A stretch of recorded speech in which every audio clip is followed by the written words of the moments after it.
हमारे YouTube channel discover facts and history में आपका खैर मकदम है। मोहतरम नाजरीन, आपने मैरी ट्यूडर का नाम पहले भी सुना ही होगा।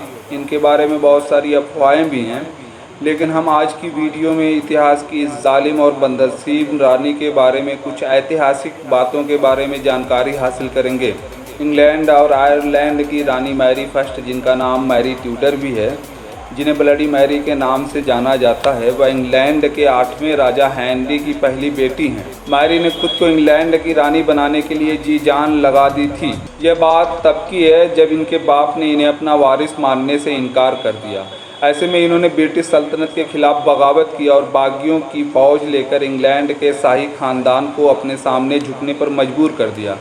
मैरी ट्यूडर एक कैथोलिक ईसाई थीं। वह इंग्लैंड को भी कैथोलिक राष्ट्र बनाना चाहती थीं। ऐसे में इन्होंने पिता द्वारा चलाए गए प्रोटेस्टेंट मज़हब के ईसाइयों को मरवा दिया। मरने वालों की गिनती सैकड़ों में थी। यहाँ तक कि इन्होंने इंग्लैंड में अपना गलबा और वर्चस्व कायम करने के लिए अपने बाप और भाई बहनों को भी कत्ल करा दिया। 18 फरवरी सन 1516 ईस्वी को ग्रीनविच पैलेस में 8वें राजा हेनरी और एरागोन की कैथरीन के घर 7 साल बाद एक बच्चे की किलकारियां गूंजी। ये लड़की थी जिसका नाम मैरी ट्यूडर रखा गया। मैरी की पैदाइश के बाद राजा हेनरी इस बात से उदास रहने लगे कि उनकी नस्ल बिना लड़के के आगे कैसे बढ़ेगी। राजा हेनरी ने सन 1533 ईस्वी में एनी बोलेन के साथ शादी कर ली। जल्द ही राजा अपनी दूसरी बीवी से भी मायूस हो गया। वह भी उन्हें एक लड़का दे पाने के लायक नहीं थी। ऐसे में इससे गुस्सा होकर सन 1536 ईस्वी में राजा ने अपनी दूसरी बीवी पर जिना का इल्ज़ाम लगाकर उसे मौत की सज़ा दे दी। इसके अलावा राजा हेनरी की 4 और शादियां हुई थीं। राजा की तीसरी बीवी की मौत अपने बेटे की पैदाइश के बाद ही हो गई। वहीं उनकी चौथी शादी को रद्द कर दिया गया और इनकी 5वीं बीवी का सरकलम कर दिया गया। राजा की मौत के वक्त उनके साथ उनकी 6ठी बीवी थी। सन 1533 ईस्वी में एनी बोलेन और राजा हेनरी की शादी के बाद मैरी को नाजायज़ औलाद करार दे दिया गया और तख्त की विरासत से बाहर कर दिया गया। इंग्लैंड के शाही तख्त पर अब मैरी का रानी के तौर पर बैठ पाना नामुमकिन था। हालांकि ऐसा सिर्फ मैरी के साथ ही नहीं हुआ था। बोलेन की मौत के बाद उनकी बेटी एलिजाबेथ को भी शाही तख्त की विरासत की लिस्ट से हटा दिया गया। एडवर्ड सन 1537 ईस्वी में राजा की तीसरी बीवी से पैदा हुआ था। राजा हेनरी की ख्वाहिश के मुताबिक 1547 ईस्वी में हेनरी की मौत के बाद एडवर्ड राजा बन गया। उसकी हुक्मरानी में इंग्लैंड में प्रोटेस्टेंटिज्म की स्थापना हुई। इसके चलते मैरी ट्यूडर और राजा एडवर्ड की जानी दुश्मनी हो गई। सन 1553 ईस्वी में राजा एडवर्ड बुरी तरह से बीमार हो गया। ऐसे में अपनी मौत से पहले उसने मैरी को तख्त पर दावा करने से महरूम कर दिया। राजा एडवर्ड चाहता था कि उसकी मौत के बाद न तो मैरी किसी भी तरह शाही तख्त पर बैठे और न ही इंग्लैंड में कैथोलिज्म लागू हो पाए।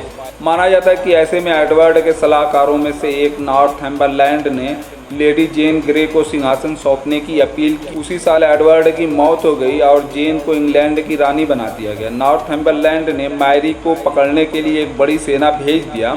इससे पहले कि वह ऐसा कर पाते, मैरी ने अपनी एक बड़ी फौज और हिमायतियों के साथ मिलकर शहर पर चढ़ाई की और शाही सरकार का तख्ता पलट कर दिया। आखिरकार 9 दिन की रानी जेन को टावर ऑफ लंदन में कैद कर दिया गया और नॉर्थम्बरलैंड को मौत की सजा दे दी गई। शाही परिवारों में डिप्लोमेटिक और पॉलिटिकल रिलेशंस को प्यार से ज़्यादा तरजीह दी जाती है। यही वजह है कि मैरी जब सिर्फ 2 साल की थी तभी उनका रिश्ता फ्रांस के राजा के बेटे के साथ कर दिया गया। हालांकि ये निज़ाम कुछ सालों बाद बंद कर दिया गया। ऐसे में नौजवान शहजादी का रिश्ता उनके चचेरे भाई 16 साला सम्राट चार्ल्स पंचम के साथ कर दिया गया। बहरहाल मैरी जब रानी बनी तो उनका चार्ल्स पंचम के बेटे स्पेन के प्रिंस फिलिप से चल रहा था। प्रिंस फिलिप मैरी से 10 साल छोटे थे। साथ ही वह एक कैथोलिक भी थे। सन 1554 ईस्वी में वह इंग्लैंड आए और रानी मैरी से विंचेस्टर किले में शादी कर ली। सन 1554 ईस्वी में अंग्रेजों के एक ग्रुप ने मैरी को शाही तख्त से हटाने की कोशिश की। बहरहाल जल्द ही इस विद्रोह को दबा दिया गया और विद्रोह में शामिल लगभग 100 लोगों को फांसी पर लटका दिया गया।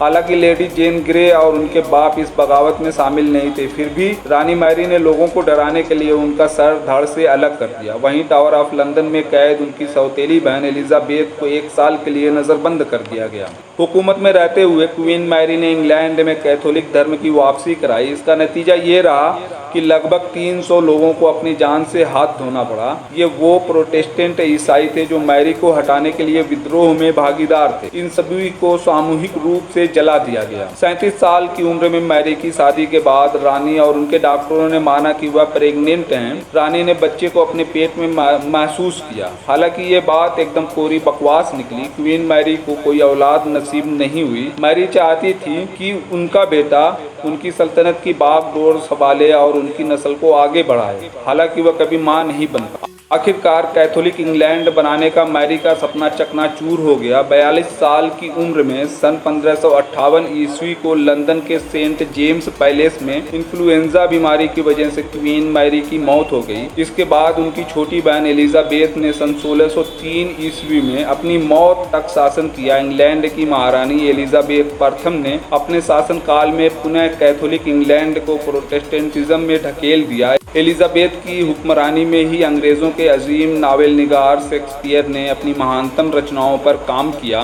मोहतरम नाजरीन, वीडियो के आखिर में आपसे गुजारिश है कि अगर वीडियो पसंद आई हो तो इसे लाइक करें, कमेंट करें और अपने दोस्तों में शेयर करें। बहुत बहुत शुक्रिया।